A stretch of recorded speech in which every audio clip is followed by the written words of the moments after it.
오늘은 신기하고 놀라운 보물이라는 제목의 말씀을 우리가 함께 나누도록 하겠습니다. 주신 말씀은 베드로 후서이지요. 이 베드로 후서는 우리가 잘 아는 듯 알듯이 베드로가 쓴 편지예요. 이 베드로는 두 편의 편지를 썼습니다. 베드로 전서와 베드로 후서예요. 그 주제는 고난받는 교회를 향한, 성도를 향한 본면의 말씀이에요. 고난이라는 주제를 다루고 있지만 그러나 그 내용을 살펴보면 조금은 차이가 있음을 알게 됩니다. 이 베드로전서는 외부적인 고난이 있죠. 로마의 박해에 관한 고난을 이야기하고 있습니다. 그런가 하면 이 베드로후서는 내부적인 고난이에요. 교회 내에 있는 거짓 교사, 그 이단들의 공격에 대한 내용을 다루고 있습니다. 바로 이와 같은 상황 가운데 베드로가 본문을 통해서 말씀하고 있는 것은 우리는 신기하고도 놀라운 보물을 소유한 사람이라는 것입니다. 그러니 두려워하거나 낙심하거나 절망하지 말라 말씀하고 있는 것이죠. 이와 같은 베드로 사도의 말씀은 그 당시 성도들에게만 향한 말씀이 아니에요. 오늘을 향한, 우리를 향한 말씀입니다. 왜냐하면 우리도 그와 같은 외부적인 혹은 내부적인 어려움이 있기 때문인 것입니다. 우리가 이 말씀을 통해서 그런 어려움들을 능력으로 이겨내야 될 줄로 믿습니다. 이제 본문을 읽겠는데 본문을 읽는 중에 몇 가지 키워드를 발견하게 될 것이에요. 이를테면 믿음이라 했지, 능력, 약속, 성품이라는 단어를 보게 될 것입니다. 그것이 바로 이 베드로가 말하고 있는 신비한 보물이라고 할 수 있는 것입니다. 그것은 우리의 신앙생활을 지탱하는 기초이지요. 우리의 삶의 능력을 공급하는 힘이라 할 수 있는 것입니다. 이제 이 말씀을 읽도록 하겠는데 베드로 후서 1장 1절로 4절까지의 말씀입니다. 이 말씀을 한 목소리로 읽겠습니다. 예수 그리스도의 종이며 사도인 시몬 베드로는 우리 하나님과 구주 예수 그리스도의 의를 힘입어 동일하게 보배로운 믿음을 우리와 함께 받은 자들에게 편지하노니 하나님과 우리 주 예수를 알므로 은혜와 평강이 너희에게 더욱 많을지어다. 그의 신기한 능력으로 생명과 경건에 속한 모든 것을 우리에게 주셨으니 이는 자기의 영광과 덕으로서 우리를 부르신 이를 알므로 말미암음이라. 이로써 그 보배롭고 지극히 큰 약속을 우리에게 주사 이 약속으로 말미암아 너희가 정욕 때문에 세상에서 썩어질 것을 피하여 신성한 성품에 참여하는 자가 되게 하려 하셨느니라. 아멘. 중간에 말씀이 좀 끝났네요. 자, 오늘 말씀에서 우리에게 말씀하고 있는 신기하고 놀라운 보물이 무엇일까? 그 첫 번째는 바로 믿음입니다. 보배로운 믿음이지요. 1절을 보면 보배로운 믿음을 우리와 함께 받은 자들에게 편지하노니 라고 말씀하고 있어요. 믿음은 보배롭다라는 것입니다. 베드로전서 1장 7절에도 믿음은 금보다 귀하다 말씀하고 있어요. 왜 베드로 사도는 믿음은 보배롭다 말씀하고 있을까요? 왜 믿음은 보배와 같은 것일까? 먼저는 이 믿음이 그 보배와 같은 특징이 있기 때문입니다. 금과 같은 그런 특징이 있기 때문이지요. 금의 특징이 무엇일까? 여러분, 금의 특징이 무엇이에요? 비싸고 또 귀하고 오래가고 뭐 그런 특징이 있어요. 그래요. 금의 특징은 바로 그와 같습니다. 참으로 귀한 거예요. 금을 구입하려면 많은 값을 치루어야만 합니다. 또한 변하지 않지요.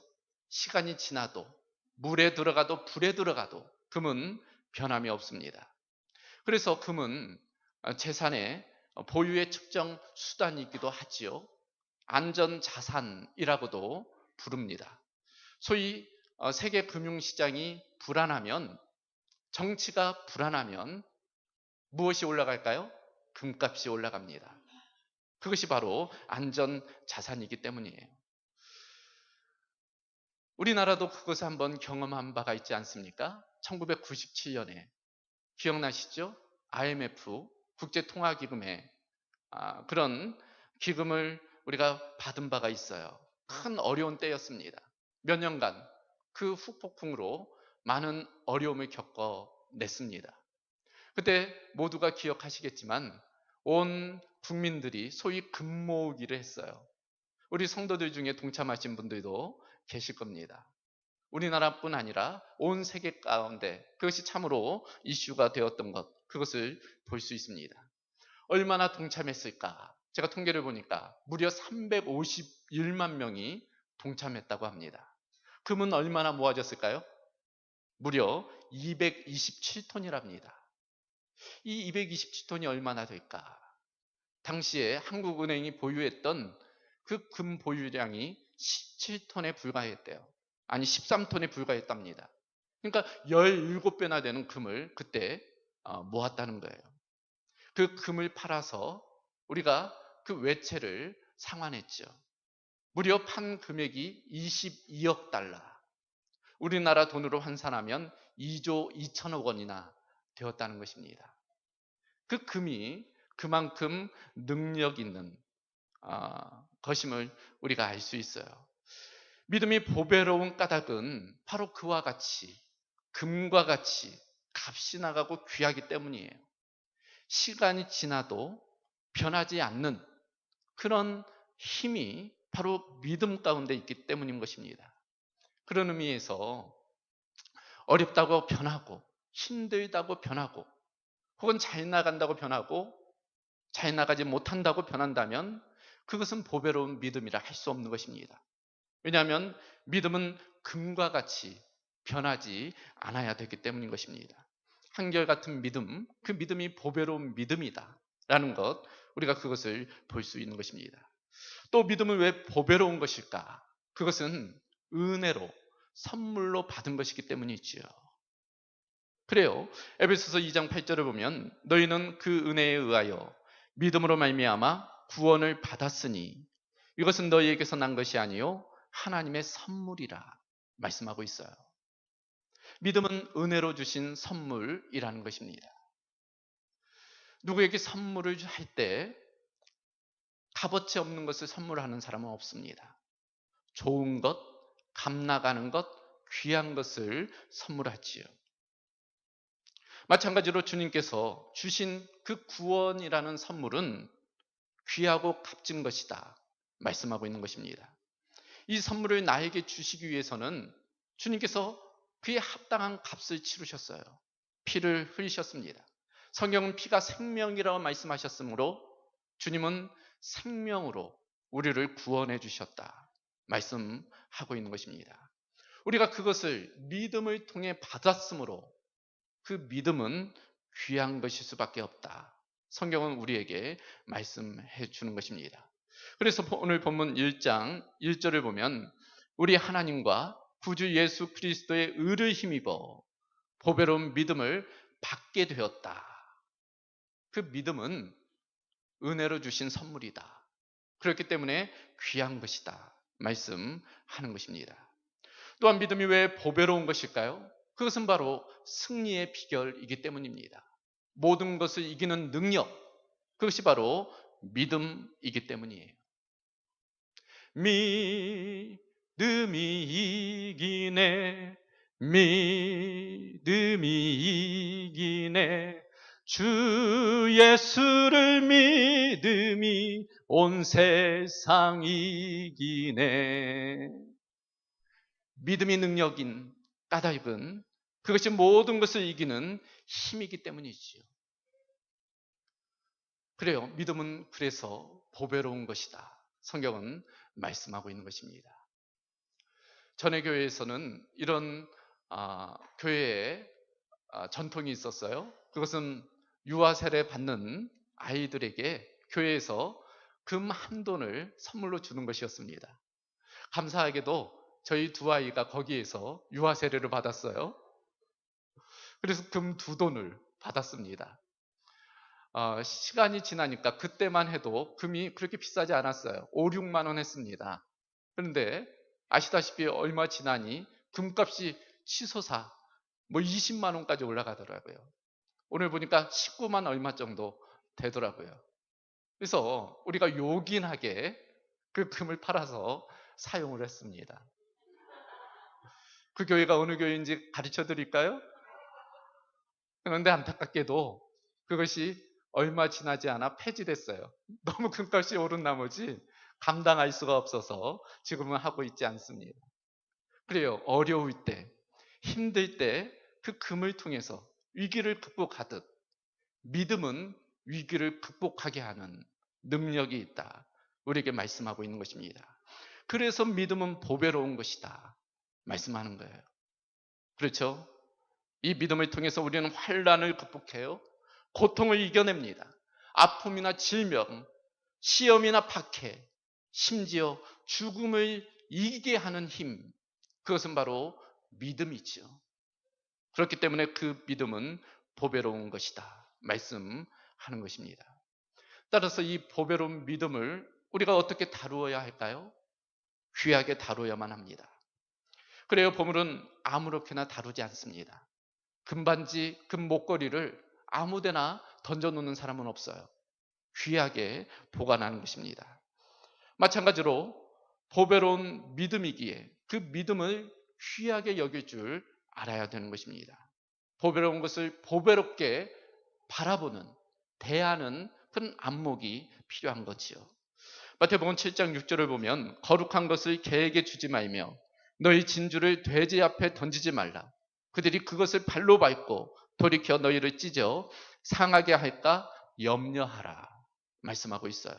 돼지는 보석의 가치를 모른다는 거예요. 그래서 밟고 뭉개버린다는 것입니다.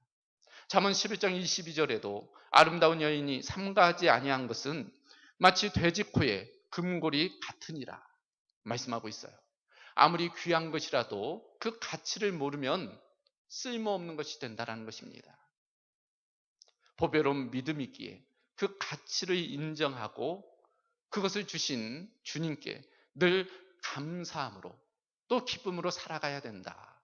우리에게 말씀해 주고 있는 것입니다. 하나님께서 우리에게 주신 첫 번째 보물, 그것은 믿음이다. 오늘 말씀하는 것입니다. 두 번째는 무엇일까? 그것은 능력이 있죠.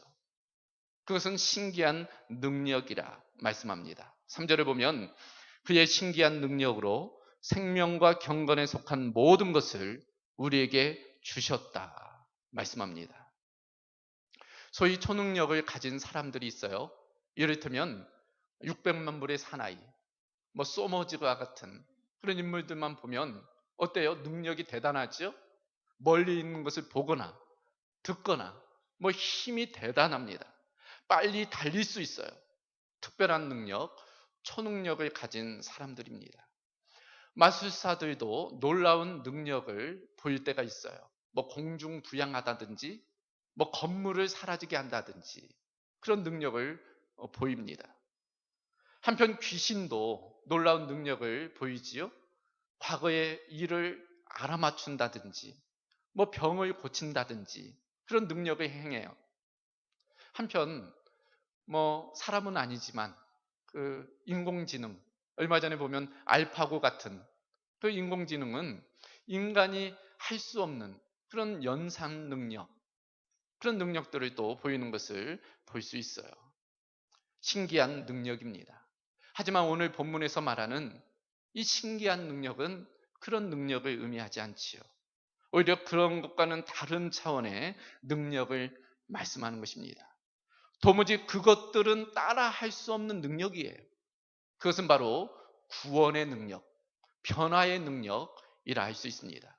그래서 오늘 본문 원문을 보면 이 신기한이라는 단어가 신적인, 신성한 이라는 단어로 되어져 있습니다. 그저 희한한 능력, 초능력이 아니라 그것은 하나님께 속한 능력이라는 것입니다. 그래서 본문을 보면 그의 신기한 능력으로 생명과 경건에 속한 모든 것을 우리에게 주셨다 말씀하고 있는 것입니다. 생명과 경건에 속한 모든 것을 주시는 능력, 그것이 바로 신기한 능력이라는 것입니다. 먼저는 생명에 관한 거예요. 구원에 관한 것입니다. 예수님의 십자가를 통한 죄인을 구원하는 능력, 그것이 바로 신기한 능력이다.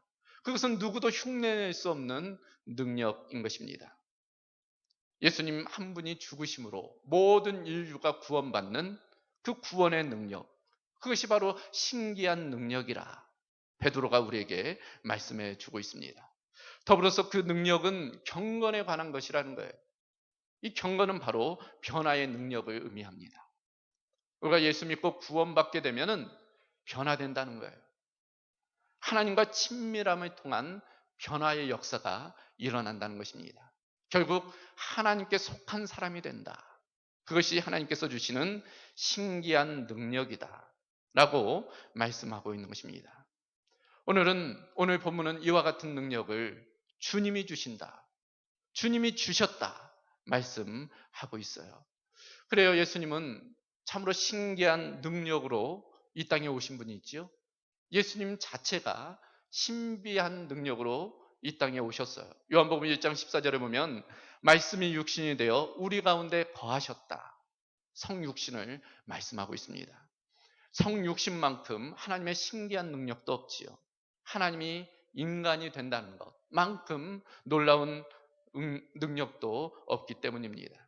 예수님이 이 신기한 능력으로 잉태되셨고 또 평생 행하신 일들도 참으로 놀랍고 신비한 능력이었던 것을 보게 됩니다. 상한 마음을 치유하시고 아픈 자를 고치시고 죄인들을 구원하셨어요. 회복과 치유와 구원의 역사, 변화의 역사를 일으키셨습니다. 우리는 그 신기한 일을 행하신 예수님을 믿는 사람들이죠. 놀라운 것은 그 예수님의 신기한 능력은 그때 당시만 일어나지 않는다는 거예요. 과거의 사건만이 아니라는 것입니다. 오늘을 살아가는 우리를 위한 또한 놀라운 역사라는 사실입니다. 그래요, 이 놀라운 신기한 능력은 그저 구약 홍해에서만 일어난 것이 아니라 내 속에서도 일어나지요. 가나 혼인잔치에서만 일어나는 것이 아니라 우리의 가정에서도 일어나는 것입니다. 신의 광야에서만 일어나는 것이 아니라 우리의 삶의 현장에서도 이런 신기한 능력이 일어나는 것입니다. 예수님은 오늘날도 병든 자를 고치시고 죽은 자를 살리는 그 능력을 행하세요. 나를 살리시고 만나로 이스라엘 백성을 먹이셨듯 우리를 먹이십니다. 불기둥과 구름기둥으로 그 백성들을 인도하셨듯 우리의 삶을 인도해 주시지요. 그러기에 그것은 신기한 능력이라 할 수밖에 없는 것입니다. 그런 의미에서 기독교는 신비의 종교예요. 신비한 종교입니다. 이 신비는 하나님이 주시는 신비이지요. 하나님의 능력으로 나타나는 신비라 할 수 있습니다. 그런 의미에서 우리는 날마다 그 주의 능력을 찬양해야 될 것입니다. 그럴 때 우리는 더 크신 하나님의 능력을 우리의 삶 가운데 경험하게 될 줄로 믿습니다. 세 번째로 살펴볼 것은 이 신기한 놀라운 비밀, 보물은 무엇일까? 그것은 바로 지극히 큰 약속이라 말씀하고 있어요. 4절을 보니까 이로써 그 보배롭고 지극히 큰 약속을 우리에게 주셨다 말씀합니다. 그래요, 기독교는 약속의 종교이죠. 수많은 약속들이 성경에 기록되어져 있습니다. 성경이라는 단어 자체가 약속을 의미하지요. 구약은 옛 약속, Old Testament, 신약은 새로운 약속, New Testament가 되는 것입니다.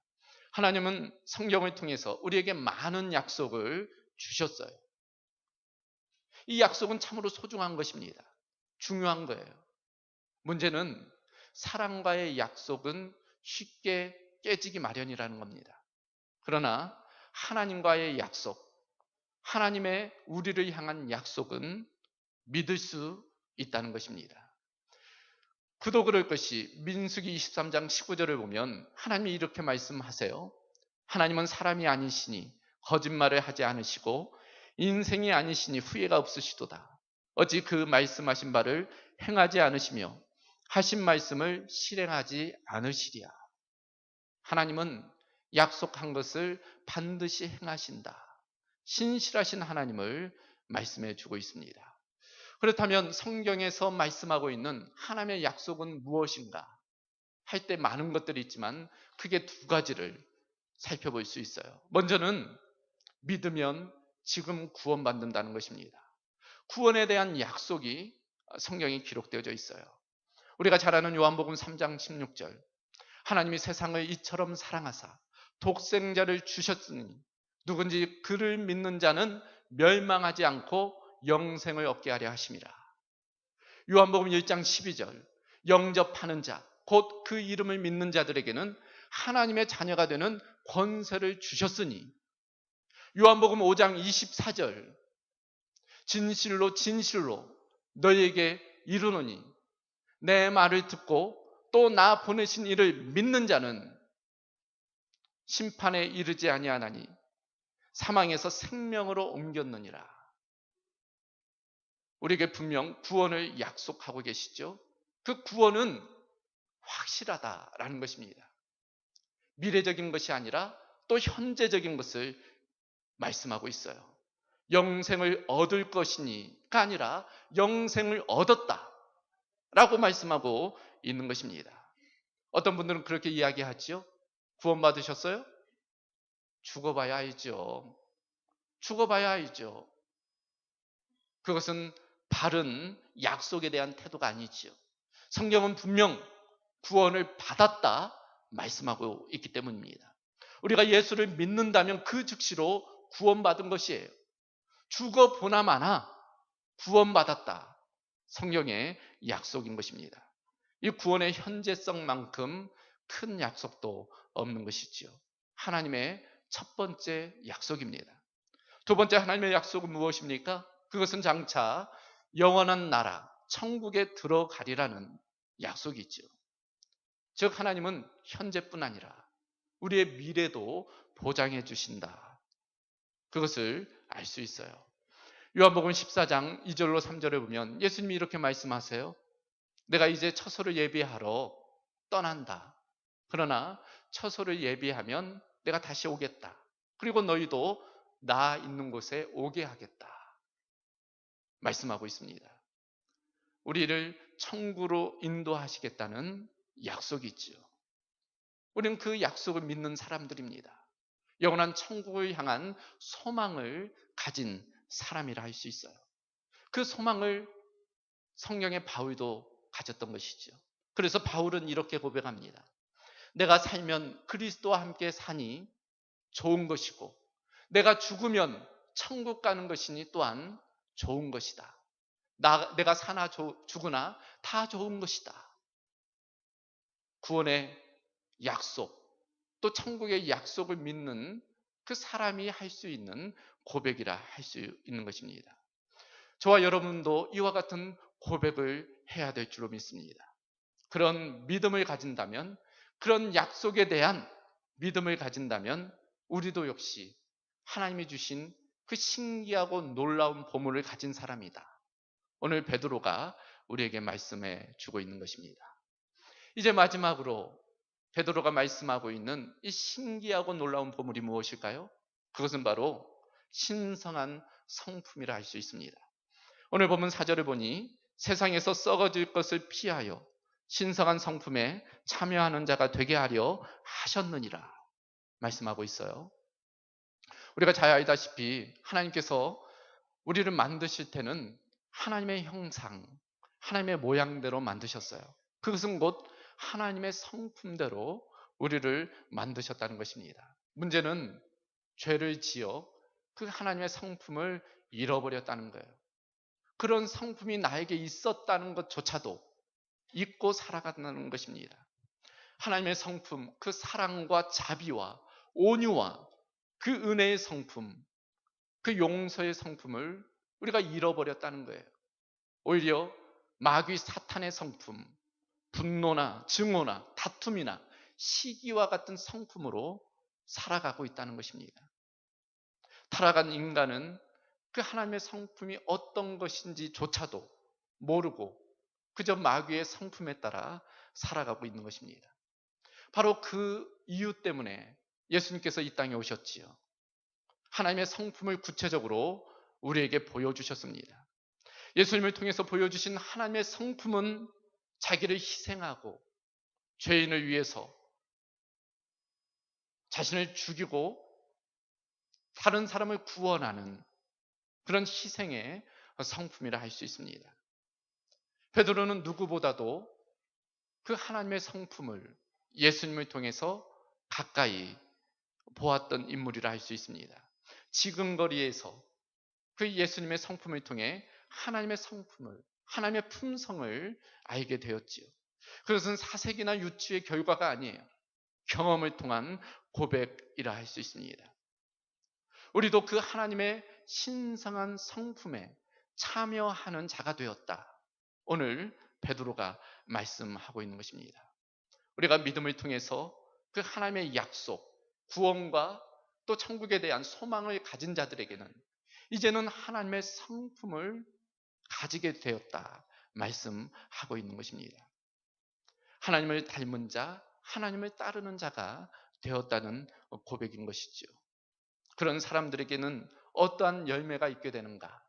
오늘 우리가 함께 읽지는 않았지만 5절로 7절을 보면 그런 사람들에게는 하나님의 성품이 맺히게 된다는 거예요. 믿음과 덕과 지식과 절제와 인내와 경건과 형제 우애와 사랑이라는 그런 하나님의 성품, 그런 하나님의 성품을 가지게 된다는 것입니다. 마치 포도나무에 그 가지가 붙어 있으면 풍성한 열매를 맺히듯 하나님께 속한 사람은 이와 같은 하나님의 성품을, 신성한 성품을 맺히게 된다. 그것을 우리에게 말씀해 주고 있는 것입니다. 그것이 바로 신기하고 놀라운 보물이라 우리에게 이야기해 주고 있는 것입니다. 이러한 오늘 말씀을 우리가 정리해 보면, 우리가 마태복음 13장을 보면 감추인 보화, 값진 진주의 비유가 나오지요. 그 감추인 보화와 값진 진주의 비유를 살펴보면 그것은 숨겨져 있다는 거예요. 그것은 드러나 있지 않다는 것입니다. 그러나 그것을 알아보는 자, 그것을 발견하는 자에게는 그것이 무엇보다도 귀한 것이라, 그것을 우리에게 말씀해 주는 것입니다. 그런 의미에서 그것을 발견하고 캐내야 된다는 거예요. 베드로 사도도 그것을 우리에게 권면하고 있습니다. 우리에게는 하나님께서 주시는 신기하고 놀라운 보물이 있다는 거예요. 4가지를 말씀하고 있습니다. 그것은 보배로운 믿음이지요. 신기한 능력입니다. 지극히 큰 약속이에요. 그리고 하나님의 신성한 성품입니다. 오늘 본문을 보면 그것을 다 주님께서 주셨다, 주셨다, 주셨다 말씀하고 있어요. 그 주신 것을 우리가 발견하고 누리고 나누며 살아가야 된다. 그것을 말씀하는 것입니다. 그럴 때 우리의 삶은 하나님이 빚으신 그런 신기하고 놀라운 보물과 같은 그런 인생이 될 것이다 이야기하고 있는 것입니다. 오늘 말씀을 통해 저와 여러분이 우리 가운데 감추어진 이런 보물들을 발견하고 그것을 캐내야 될 줄로 믿습니다. 감추인 보화를 발견하는 기쁨을 누려야 될 줄로 믿습니다. 그러할 때 우리가 하나님께 속한 사람으로서 능력 있는 삶을 살아가게 되는 줄로 믿습니다. 그런 은혜가 저와 여러분 가운데 있기를 주님의 이름으로 소망합니다. 이제 말씀을 기억하며 함께 기도하도록 하겠습니다.